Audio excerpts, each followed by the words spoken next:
Network. Welcome to the NHL Lowdown Stanley Cup Final Game 1 review with PHF hockey player and champion Taylor Woods. First of all, Taylor, before we begin, look at the dedication that you have. You were telling me prior to the show, you're dead tired. You don't want to do the show. Marty Roberts is not here. We're not even waiting for Marty Roberts. Because why? Because tell what you did today. I competed, actually, it was called the Strongest Woman in Canada qualifier. So, yeah, it was pretty cool. 5 events. I was the small shrimp, weighing in at 150. But you know what? I held my own, deadlifted 405 11 times. So, yeah, so that happened all day. I got a little bit of a suntan as my face is completely red. But I yeah, didn't the want to say game. that. Hmm? I didn't want to say anything about that, but did let me get this straight. Did you just say 405 for 11 times? Yeah, it was a 60-second and wrap, and I almost got 12. I got 11. So, Wow, wow, unbelievable! And you're back here discussing, reviewing Game One of the Stanley Cup Finals, Florida, Vegas. I'll tell you what, the first two periods, fantastic mhm. hockey, physical, and for all you Maple Leaf fans out there, when you're watching the first two periods and seeing the physicality there, the Maple Leafs are not ready to win anything. Put it that way, they're not ready to be physical. They're not ready to win anything. But first two periods, great. Third period, Vegas scoring 3 goals, taking it. You see the scroll 5-2, and it was physical and it was nasty right off the bat. They had Florida had a week and a half off. Vegas, 6 days off, and these guys were nasty. What did you think of the game overall? Yeah, it's that time, and everyone's like, you could just sort of hear the vibes where it's like, this is what they want to play. Like, this is what they play for. And they made it to this point, and a lot of players have been to this point, and they just don't want to make that mistake. So, they're back. They know what they need to do, and they need to get down to business. And I know everyone's saying it's like, oh, look the heights, and it's like they just want to fight it out. Florida has that physicality type style. Vegas obviously does. And yeah, it's just going to be a bruising type game. Florida, though, I think the rest got to them a little bit. Like, it sort of faded. It's like, even throughout the game, of course, it's playoff hockey. Fabulous first couple periods, but it wasn't their game like they've won in the first few rounds. So I'm going to sort of see where that pans out over the next couple games. Hopefully, they could sort of reestablish or try to figure out what they need to do better against Vegas. Um, because even two offensive chances, all offensive numbers, Vegas dominated in. And they scored a shorthanded goal. Florida did, and like I said, till the two periods, it was great, and the third period, letting 3 goals there. I know Marty Roberts is going to chime in now, but Taylor, we're going to have you on for a couple minutes. I know you want to go to sleep and everything like that. There it is, Marty Roberts. Marty, say hi to Taylor. Kipling is on the move. Before you say hi, Taylor, I want to take this moment to say congratulations, Mazel Tov, whatever you want to say, to my good, close personal friend Tyler Roberts, who is that the same family there, Roberts and Roberts there, who graduated today? And by the way, you can look at Marty Roberts on Facebook for all the graduation pictures and all that. Congratulations to Tyler. Go ahead, Marty. I know you want to say something to Taylor. Is that a new hat? It is not a new hat. I've had this for a little bit, so yeah, just wanted to pull it out. That those hockey vibes, the Howie tape. They always have the most consistent tape, right? That's the most important. Like, okay, Who you cares gotta about have the to hat? feel. Marty, did you hear Taylor what she said? Today she lifted over 400 pounds 11 times. 11 times I thought I 400 saw pounds. 550 last week. I hit 501 last week for a Over deadlift. 500. I saw it. I Yeah. watched it. I So watched it it a was few actually a times. top 10 or top 20 performance all time in my weight class. That's So how you get a little jacked up after. You're a little pumped up after it.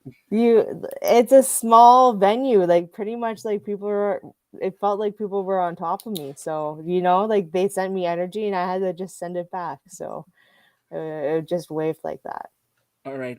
So I know Taylor's got to go soon. So game two Monday in Vegas, 8 p.m. So it'll probably be finished 10:45 around there. But what do you expect? And then me and Marty will go about 10 minutes. What do you expect in game two, Taylor?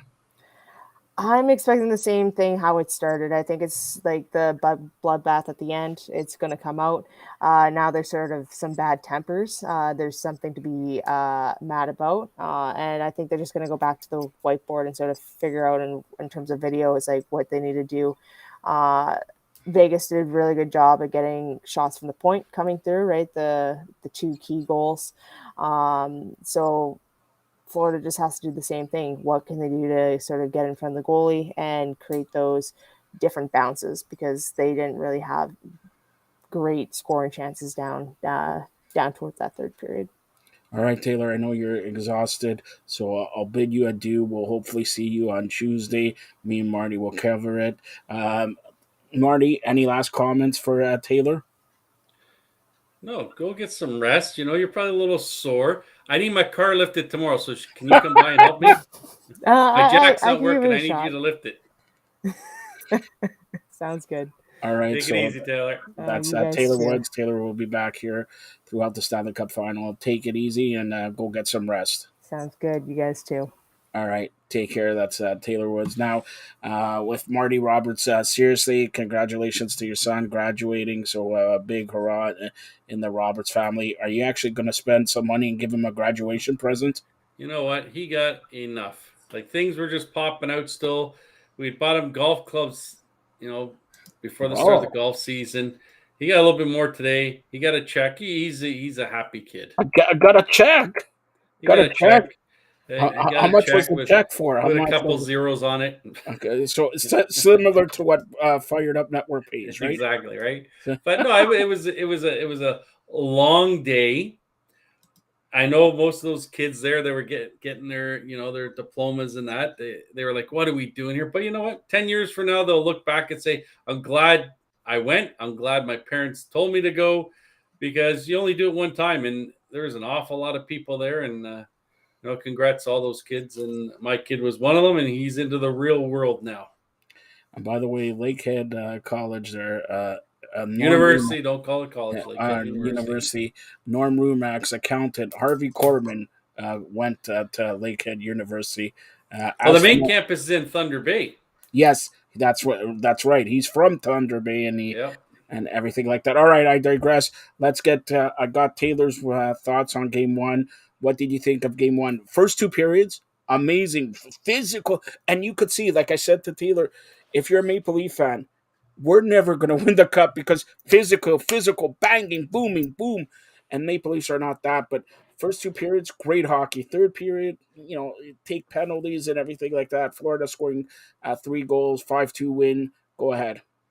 Yeah, to me, Kachuk didn't play a very good game. He made some bad passes, some bad decisions. Then at the end, you got to get, send a message for the next game. You do. But at the same time, you don't want to be thrown out of the game, because now, there's going to be some review in there, and who knows what they look at. So you got Bennett and Kachuk, and Bennett's already been fined once, done some other stupid things. So Yeah. it wouldn't surprise if he gets another fine. It looks like Las Vegas figured out shoot high on Bobrovsky, Yeah. because that's what they were doing all night. They're shooting high on him. A couple times it just happened to hit him in the shoulder. But Florida's defense sort of reminded me a little bit of Toronto's defense and Justin Hall. A lot of traffic in front of the net was left there, which two of the goals Bobrovsky didn't even see because he couldn't see the puck. He had his own D-man plus Las Vegas blocking him. So you knew Vegas was going to come out in Las Vegas.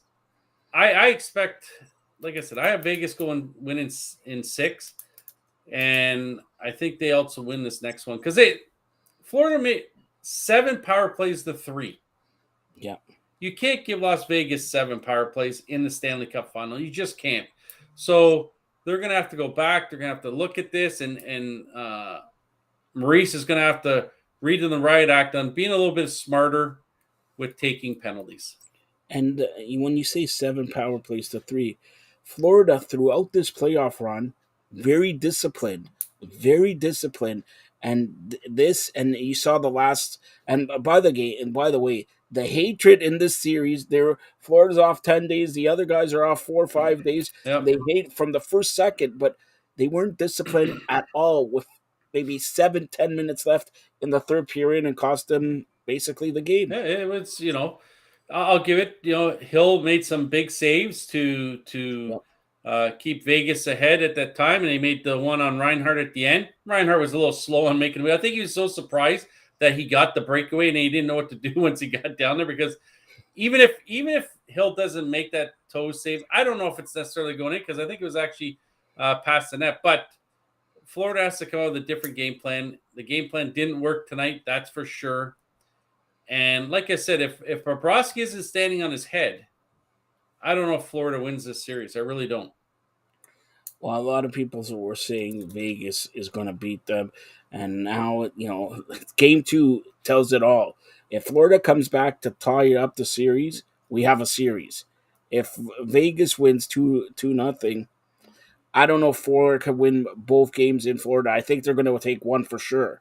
I don't know about the second one. Yeah, it's Vegas has a pretty complete team when you look at it, right? Like it seems like all those guys are healthy. Mark Stone has been a guy, Marsha showed too, that have been injured throughout the year. They seem pretty healthy right now. Stone had a goal tonight. Marsha show, I think, also had a goal tonight. So, they look healthy. To me, they looked really good. They looked really strong today. Florida, like I said, has come with a different game plan. I hope that the NHL comes up with a rule that if you're going to wear a mouth guard, just leave it in your mouth or you get a 2-minute penalty. I'm getting tired of seeing Kachuk chew on that thing. I wish someone would just shove it down his throat. He threw a hit and he went over his own boards. Yeah. He's one of those guys that you hate on other teams, but you love him on your team. But he also at times goes a little too far. He does too many stupid things at times. And yes, it was near the end of the game today, but still, you want to stay in the game. What if Reinhart had scored that goal and it was now 4-3 with 2 minutes left? And you got Bennett and Kachuk both in the change room now. So they got to think about this, because there's still plenty of time left on the score clock. So they're going to have to come up with a different plan of attack in game 2 in Las Vegas. But Las Vegas, the fans seem just jacked there. I saw behind the net there some guys wearing gold jackets, suit jackets, just like the colors of Las Vegas, right? So we'll see how game 2 plays out. Yeah, it should be interesting. Now, let's get to some NHL news, and I think this shocked everybody. Not Dubas signing with Pittsburgh, because it was broken by Marty Roberts March 11th here 3 months ago. But first of all, Elliot Friedman said it's a 7-year deal. I heard that. I was like, wow, 7 years. That's a long, long time. Like I was expecting, 4 or 5 year deal. But I guess, to get him, they had to pay. And that was the guy that they wanted from the beginning. I told you that when we were in Pittsburgh, that's the guy that they wanted, and they got him. Now the thing will be is Jason Spezza going to be the GM, or is he going to be the assistant GM? Because there's no question Spezza is coming to Pittsburgh. There's no question in my mind, because after it was determined that Dubas was not going to be back when Shanahan said that, or informed Dubas of that, who handed his resignation in right away? Jason Spezza. Yeah. So Dubas in his mind will probably think, I owe Spezza something. But at the same time, Spezza was his beside him all season. So it wouldn't surprise me to see if Spezza was the GM, because he still has Dubas there. It doesn't matter if he's a rookie GM or not. He has Dubas there to bounce things off of. They're good friends, and Dubas can help them navigate through, sort of like, the Raptors with Masai and Webster, right? So it wouldn't surprise me if Spezza was named the GM, or at least the assistant GM for sure. Well, that should be interesting. Another thing, of course, and this came out of left field. It looks like today the Columbus Blue Jackets have hired a new coach, and his name is Mike Babcock. He'll be the new head coach after June 30th because he's still under contract with the Toronto Maple Leafs. Yeah, can you imagine? Like, what's he been gone for 4 years now? Yeah, yeah. Like, they basically fired him after he signed a new deal. So the Leafs have been paying all that money It's $6 for all this million a time. year, Like, 25 million. I'm truthfully surprised by that. I really am. That Columbus, Babcock's going to Columbus. Now I know they said, Nash might have had some say in this and pushing Columbus into hiring Babcock.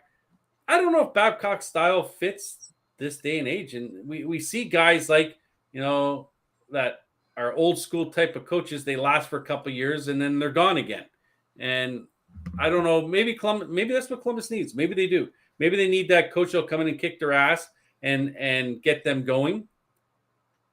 So it'll be interesting to see how they react. It will. It can't be any worse than what they did the last few years, right? So maybe it is a plus that they bring some guy in there with some championship pedigree behind him and a guy who can kick butt when he needs to. Well, they had that Tortorella, and look what happened. And that's what I mean. Like it's you're bringing the same type of guy in, right? It didn't work then. It did for a short time. Then it ran out. So has Babcock changed his ways? Is he a different coach now? I don't know. I guess you'll have to see. But you're right. Like they're bringing in the same type of guy into the mix a couple years after letting him go. Nobody could have, and that, like I said, it came out of left field. Nowhere was that. Did anyone think Babcock was going to be back anytime soon? Then I see Quenneville and Bowman have asked for a meeting with Bettman to see if they can get reinstated. I think Quenneville does. I don't know if Bowman does. I think Quenneville does get reinstated. I really do. If Quenneville does get reinstated, he should be the new coach here. Well, and I've said this all along, and I know some people agree, some people don't agree. I think Keefe is staying to start the year no matter what. Yeah. Because, like I said, the GM now has an out. If he brings his own guy in there and this team is terrible, what's he going to do? He has no chips to play. If he has Keefe there and they do, he just fires and brings in his guy. If he keeps them, they're doing well. It's a win there. So yeah. I don't see them firing Keefe at all. I think they let him go in there. Like I've heard, they might give him an extension. They might give him another year just in case he goes in. They don't want him as that lame duck coach going into the last year. Give him another year on top of that. So I think you see Keefe stay. The big thing with Toronto is what are they going to do with Matthews if he decides? And you see what Bettman stated today. The salary cap not as high as I don't know. There's yes, they're going to have some money because there's some they can load it up a little bit, backload it if they wanted to, if they need to. I don't think money's going to be the issue with Matthews with what they give him. It's going to be does he want to stay in Toronto? And here's the other thing that not a lot of people say. He's not going to sign a max 6, 7, 10 million 10-year deal. If he does sign, from what I heard, if he does sign with the Maple Leafs, it will be 2 to 4 year deal. So it won't be even. I heard it's not even going to be a 5-year deal. All right. So I wonder if I'm Matthews, I wouldn't want to do that. I really wouldn't.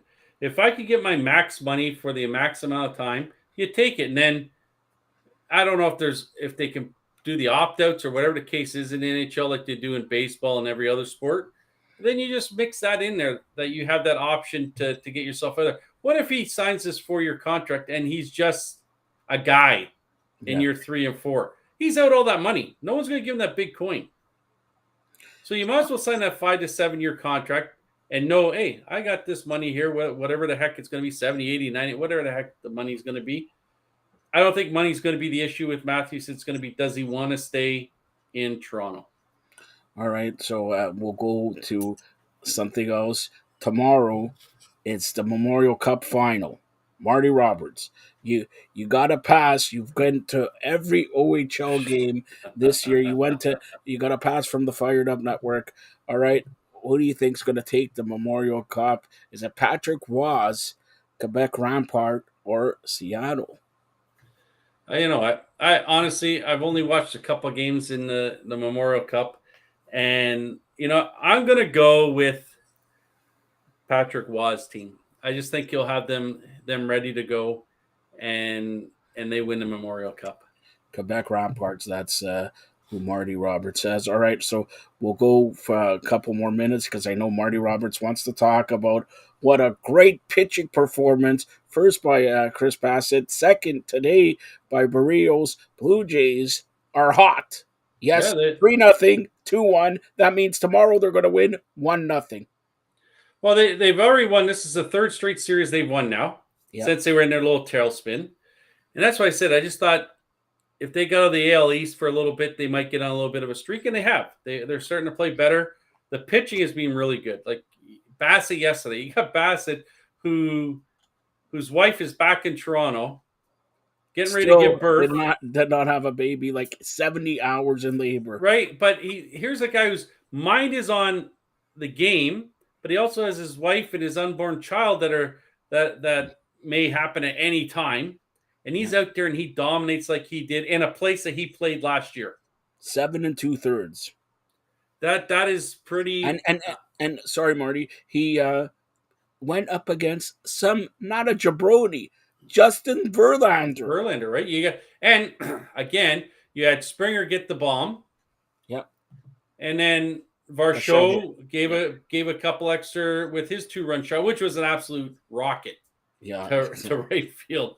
Right, so they're coming around like they really are. They've beaten some good pitchers. Yes, Verlander isn't the Verlander of old. He's not anymore, but he can still. I think he had 8, 9, 10 strikeouts, something like that in that game yesterday. So that was a big game yesterday. It was nice to see. I thought, if they could just get in this, they've beaten Atlanta. They took the 2 or 3 from Atlanta when they played them. Now they're playing the Mets and they're 2 for 2 right now. They've won the series. This could turn around, and when they play Baltimore, I think it is next week at some point, they have to win that series as well to start getting a little bit closer to Baltimore because they're 2 games back of the 3rd wild card spot right now.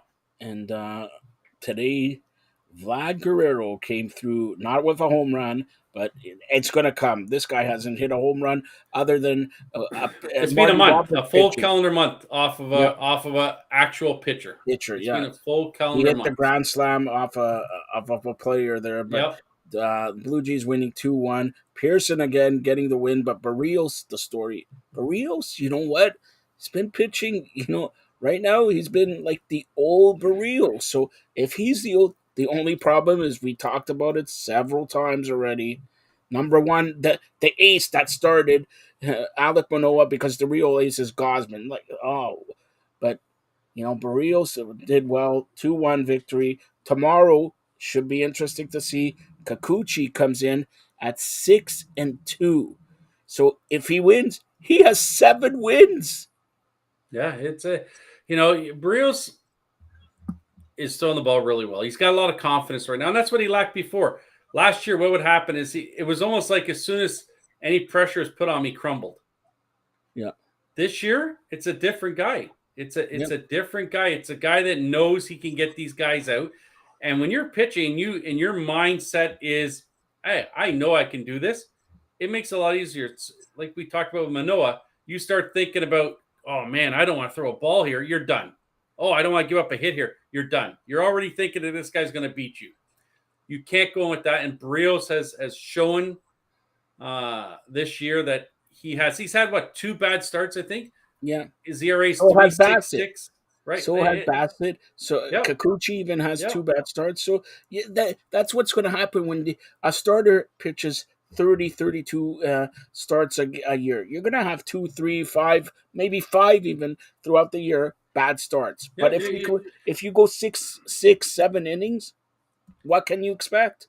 Yeah, it's Barrios is looking good. There's no question. You have Gosman's looking really good. Bassett looking really good. The bullpen is looking really good now. I was a guy that thought Richard should be a guy that is candidate for getting sent down or DFA'd or whatever.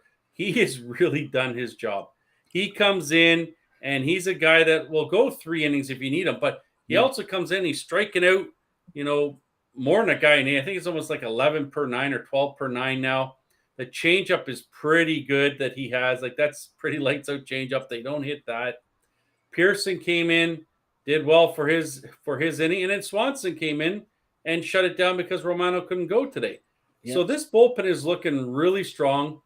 I'm glad that a couple of guys are getting more high leverage situations now, as in Pearson and Richards. That'll only make it stronger for later on in the you're season. Back on 95 wins so far. Well, right? Even if they, as long as they close the gap to that third wildcard spot, they just got to get in, right? That's what they have to do. And to me, like I said before, the two guys that have really, besides that little small ball stuff and base running, Vlad and Manoah are the two guys that have really hurt this team this year. And Vlad today had the 2-run double down the line. Yes, it was just he threw his bat out there and he got done. But sometimes that's all you need. Yeah. And you just need that break, right? You need that break. And that might be what gets him going now to getting home runs, extra base hits, whatever it is. Let's give it to another guy who started the year, he was terrible, but now, and you know where I'm going, loosen up your belt. Brendan Belt is really, I think he had another 2 or 3 hits today, 2 doubles. He had 2 doubles today, and his power numbers aren't going to be what they were. What was it, 3 years ago? Where the heck it was? You don't care if he hits 20 home runs because he's not. But if he hits 7, but he's 280, what can you expect? You need that guy, especially if he's going to be that guy in the 4-hole. Yeah, he has to be able to drive in runs. And if the 3 guys up front get on, he hits singles, doubles, whatever the case is, he's driving those guys in. Then he's also a guy that has a pretty good eye at the plate.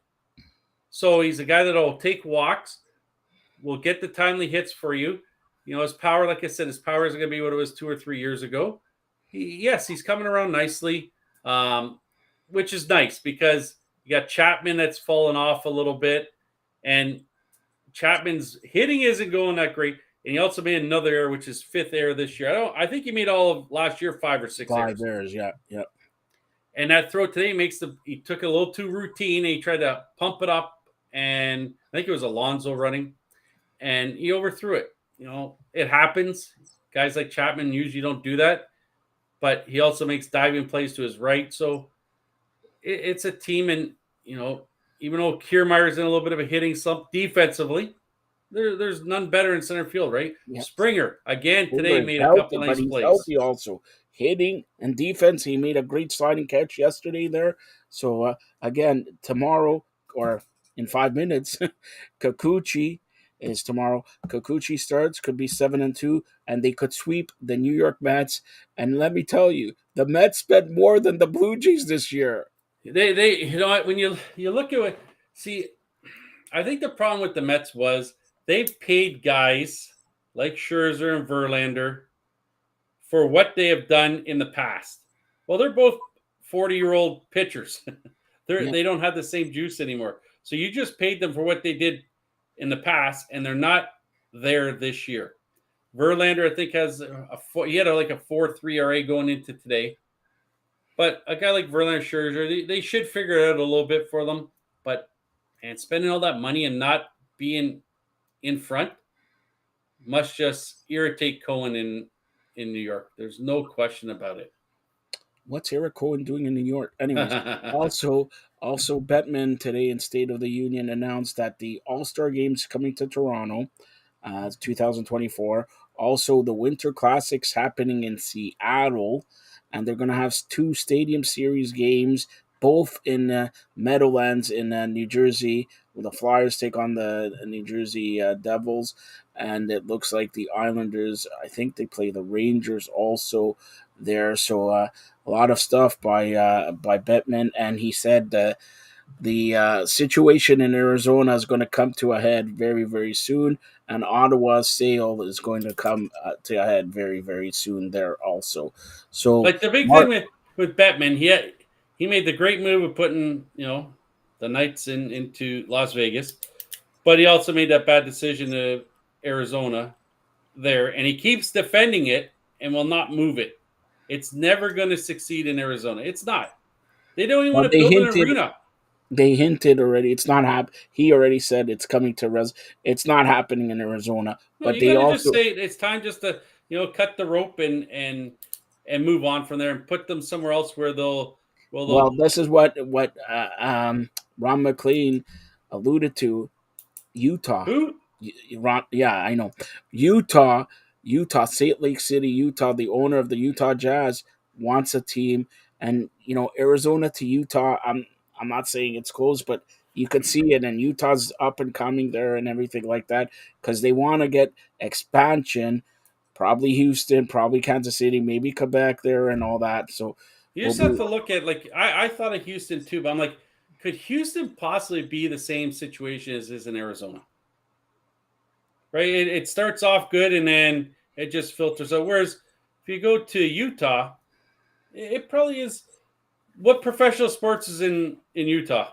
the Jazz. That's it, right? So they're looking for things to do. Whereas in Houston, they got a lot of things happening in Houston.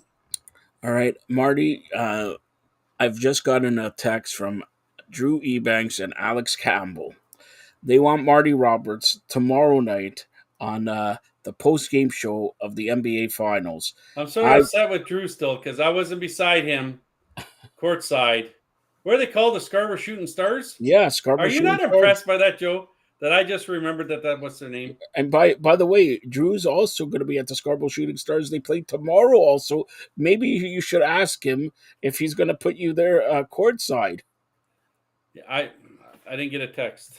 By the way, I saw Drew Ebanks, Captain Canada on PlayBasketball.com, hobnobbing with Mike Moriali, the CEBL commissioner, and hobnobbing with RJ Barrett's, Roland Barrett's, his father there. This guy is, a man of the town. He hasn't taken, he's leeching off me, the president of the provinces of Canada, much like another Cohen that I know and all right?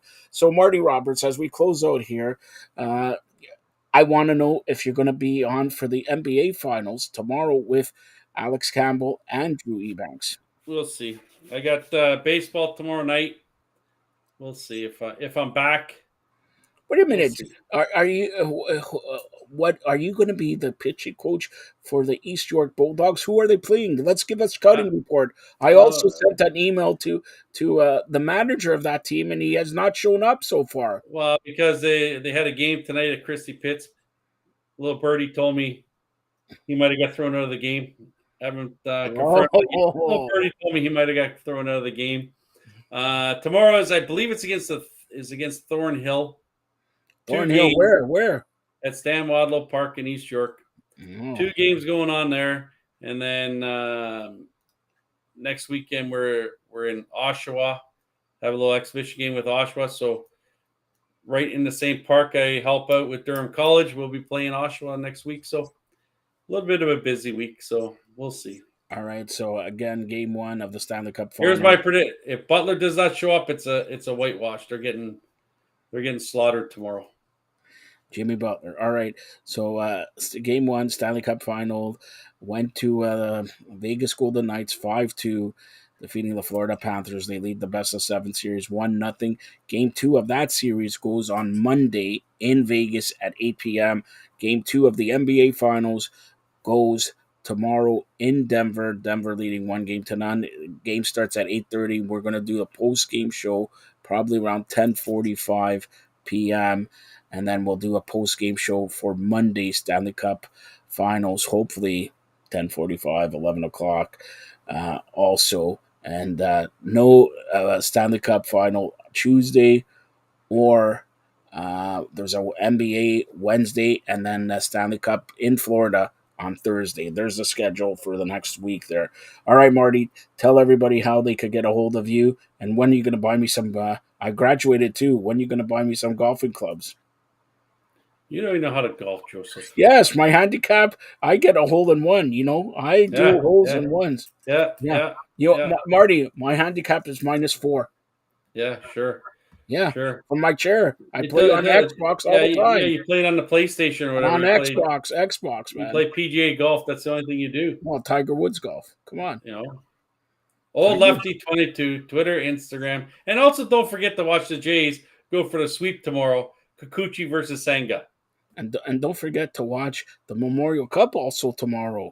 All right? And WNBA coverage. And wait, congratulations to Israel. They beat Brazil in soccer, the under-20 tournament. They beat Brazil, and we'll have Norm Rumack Monday speaking Hebrew about it. Monday on Rumack and the Greek, Monday, 6 p.m., and famed producer myself is going to ask Norm Rumack to speak in Hebrew and congratulate Team Israel there, all right? Anything else, Marty? By the way, TFC today. You lost me that you were talking about soccer. TFC today, 1-1 draw. See? They scored. I'm blacking out because you keep talking about soccer. Minnesota scored in the 89th minute. Minnesota scored in the 89th minute there. So really, and congratulations to the Buffalo Bandits. They are the 2023 National Lacrosse League champions. They defeated the Colorado Mammoth today, 13-4 in the final game. Game Well, it was 3. close. It was really close game, eh? The first two games were really, really close, 13-12 and everything like that. But today was a disaster of a game for Colorado. But did CFL start too? The CFL starts next Thursday officially. The Argos lost their last preseason game, but the only in the CFL they got 7, 8 teams. The Argos, the Grey Cup champions, have a bye in week 1. All right. Yeah, that's when you want to buy in the first. By the way, whoever made the schedule for the Argos first game is at BMO Field against Hamilton, June 18th, 7 p.m. Everybody, first 10,000 fans to go out there, get a replica Grey Cup ring. The Argos won the Grey Cup last year. That's great. I want to get a ring, right? June 18th, it's Father's Day. Father's Day. Toronto's the best team in the league for Canadian football. Somebody doesn't say that, okay, it's father. Let's play them. Don't give them a bye week this week. Give them the week before. Let them play. Or play on Saturday. Don't play the Canadian Football League. Thumbs up to them. Thanks a lot, Marty.